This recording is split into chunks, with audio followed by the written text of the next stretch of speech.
and how he plays the neutrals. He does definitely work on maintaining that level of punish game. It's something he's very aware of and has been working on. I don't know to what degree it's polished at the moment. One thing that I have talked to him a lot is he's been working on his mentality within the gameplay, right? Making sure that he doesn't fall susceptible to any sort of flowchart play, because it can be really easy when you're playing a character like, oh, Kelso is playing Falcon. Wow, now that's interesting.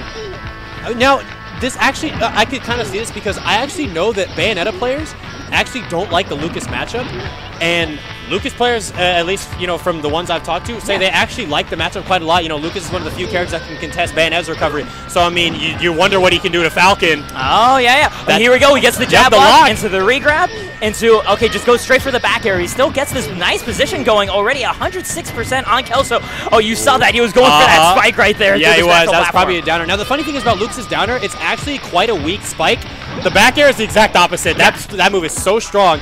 But right now we have Lucas off stage, and I feel like I like seeing talented Lucas's play because I feel like the character is underrated, like extremely underrated and very underappreciated. Like, he has a fantastic neutral. He actually has a pretty good matchup spread, only falling to, like, you know, or struggling against some sword characters like Marcina, Corrin, and then characters like Diddy Kong and Sonic. Yeah, the control that Lucas can have over the tempo of a matchup can throw a lot of characters off guard, mainly because we have this Zare play, we have this PK Fire play to play the zoning game, and then when the opponent overextends, you get them into one of these elaborate, you know, footstool lock combos, and then they're dealing with 80%, and then the next grab kills them to up air. You know? And see, that was a great grab right there. Gets another lock. I've seen this a million times, and this is amazing. Oh, doesn't find quite the right jab block right there, but still the thought is there, and the damage keeps coming. Nice back air. Oh. Now I've seen Lucas players like Taiheda, widely considered the best Lucas in the world. I've seen him go for the back air spike and then combo it into an up air and kill. Oh my goodness. Oh, and he gets the stage spike as well. Lightly Toasted starting off the set with a 2-stock in his favor.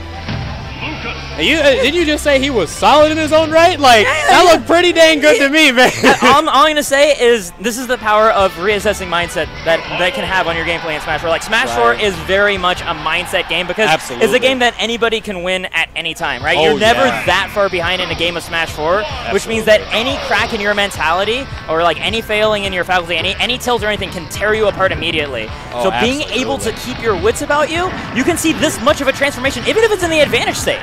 Oh, yeah. Wow. So he actually, I believe he got hit onto the platform, but he didn't get the fast fall he wanted there, unfortunately. But he finds another grab. Kelso is really struggling to really get anything going. You know, this is kind of a weird match for Falcon. You have to play around the Zare. He's pretty short, so it is hard to hit him with that falling upper, but we just saw him hit it there. So. I love the B reverse by Lightly Toasted, by the way, as an extra defensive measure to keep him out of range or whatever sort of edge guard Kelso had in mind. Yes, absolutely. Oh, they're perfect spacing on that double jump forward air, just out of reach of the up tilt. Oh, early for the knee, but I like the idea. He's going to be looking for that later percentage here. Oh, get up attack. All right. Not an option you see quite often, as, you know, a lot of people like to shield at the ledge. Very common thing for people to do when ledge trapping.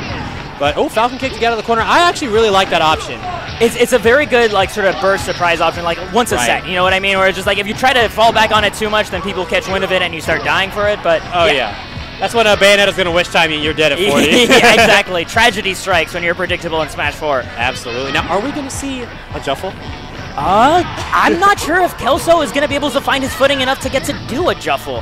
That's the question, is so far he's either been into the disadvantage state or kind of scrambling with a neutral, but, like, he hasn't been able to keep a solid unfortunate SD there from Kelso, unable to just make it back to that ledge, intimidated by that edge guard from Lightly Toasted. I mean, you see his tag Despair. That's definitely what I would be feeling after that SD. That's rough. But nice back air jumps right over the grab. I guess now Lucas's tether grab is actually very interesting. It is the most lagless tether that we have in the game. Now, it doesn't have a lot of range, but I mean, you look at Zerasu, we hate our grab because it's slow, right? Yeah. You know, Link players, they hate it because it's slow. Samus, poor Pac-Man. Oh my god, yeah. But here we go. Now, this is when Falcon can get that dash or get that dash grab. He can give you so much damage. He doesn't care what character you are. Oh my god, Kelso! And the PK Thunder, he couldn't get the PK Thunder around and hits the blast zone, and he's gone. That was an amazing catch on the tether. Now, a lot of people always, like, you know, I mean, obviously, tether recoveries are very good because it gives you an extra option to recover. But when you know how to punish those, stuff like that happens, and you get destroyed. Because the catch is, right, you're getting zipped onto the stage, but you're not invincible during that zip. Nope. Anything in your way can stop you, and Kelso knew that tether was coming out, especially because you're going up against Falcon, right? You're not going to just stop in midair conveniently under the ledge and say, PK5, PK5. Like, that's just inviting the spike. So Kelso, understanding that Lightly Toasted wouldn't want to take that chance, instead read the tether and got that spike. That was beautiful. So he forced a game 3 with that, and now let's see FD. Now this is a fantastic stage for both characters here. Obviously, Lucas has free range to footstool combo you anywhere. Right, he doesn't have to worry about any pesky platforms getting in the way. Additionally, he does get to control this entire ground zone with his Zair, with his PK Fire. Absolutely, and then obviously up close, his boxing game's so good with that jab and that down tilt. So good. But on the same front, though, we do have Falcon, his great ground speed, his great juggle game. They all also get amplified here. So I can see both players being able to benefit on this stage to some degree. But it looks like right now Lightly Toasted is the one enjoying it a little bit more. But that PK freeze, I'm not sure the thought behind that. You know, it's not a bad option, but not in a situation like that, especially against Falcon, where he can just run right into you and just punish you for it. Yeah, on reaction to it. Yeah, it's a very good thing to do on platforms.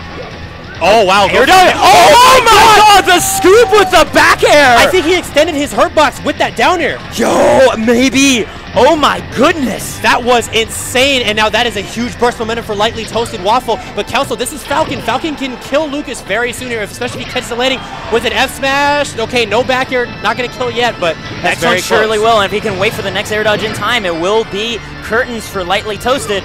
Oh, I think he missed his jump. Oh, good tech. Yeah, right there. Kelso has none of that, right? He immediately buffers in the up B in case that mistech goes disastrously. Absolutely. And see, that is something that I want to. Oh my God, another one. He said, stop playing off stage. Either recover or you are going to die. That was so clean. That is 2 spikes in 1 set on the recovery. Now, I don't know how good Falcon is at contesting PK Thunder itself, but we saw him catch this there. We saw him catch the magnet stall. Oh, wow. All right, Jab's getting punished by the grab, but no footstool. Oh, gets the tech and immediately retreats. I see that. That was a solid PK freeze right there because he was landing and he was able to, he forced him to shield that. Yeah, exactly. But in that situation, that gets a little bit scarier. Goes for an up smash on a read-in for Kelso going in really hard, but doesn't find it. Instead, Kelso making it back on stage from that edge guard situation. And Kelso's looking so hard for these dunks as he's found them with a pretty good success rate so far in this set. Yes, he has gotten 2 stocks off it already, and one of them took the second game for him. Let's see if he finds something else here. Waits for the air dodge, doesn't get it. He backs off. The Zair, though, poking him back towards the center stage. Lightly Toasted slowly getting more real estate. The jab combo. I love that walk back right there slightly. He was just looking for something. Oh! The back air, and Kelso will finish that game and take down LightlyToastedWaffles. He is the superior commentator for today. Oh my God. We were playing. Oh my. Oh no. This is why I can't enter tournaments, because everyone's like, oh, you lost. You must not know this game very well. They're like, yeah, right. That's why. But you know what's cool though is because when you lose, you could be like, I'm a commentator.